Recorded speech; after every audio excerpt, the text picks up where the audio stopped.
ឆ្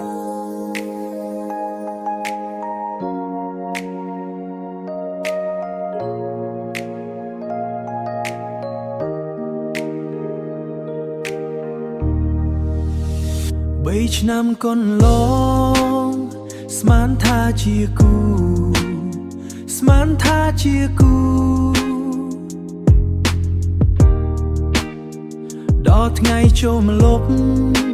អូនបាយទៅរៀបការបាត់ដំណឹងសូនទុកបងឲ្យនៅរោងចាំពេលនេះរៀបការហើយចាំបាច់ខលមកធ្វើអ្វីបងសូមផ្ដាច់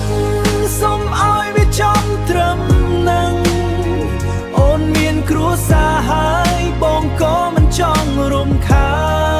នបងសូមផ្ដាច់សូមធ្វើដូចជាបាត់បងសូមធ្វើដូចចោលចាប់ពីថ្ងៃនេះទៅ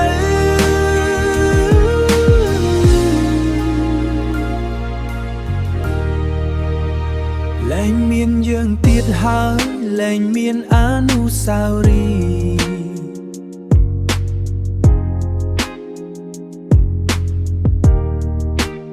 បងលុបលេខចោលហើយ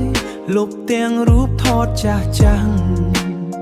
ផ្លូវដែលយើងធ្លាប់ដើរលែងមានបងដើរក្បែរបងសូមបិទទ្វារស្នេហ៍ហើយដើរចេញឲ្យឆ្ងាយឈប់ខលមកបងទៀតទៅឈប់ធ្វើដូចគ្មានរឿងអ្វីកើតឡើងបងឈឺចាប់ណាស់ដឹងទេបងសូមឲ្យយើងคล้ายជាអ្នកដតីបងសូមផ្ដាច់សូមឲ្យវាចំត្រឹមនឹងអូនមានគ្រួសារហើយបងក៏មិនចង់រំខានបងសូមផ្ដាច់សូមធ្វើដូចជាបាត់បងសូមធ្វើដូចចោលចាប់ពីថ្ងៃនេះទៅចាប់ពីថ្ងៃនេះទៅលាហើយស្នេហ៍3ឆ្នាំ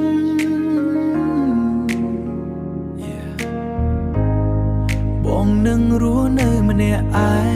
ងធ្វើដូចស្លាប់ទៅហើយ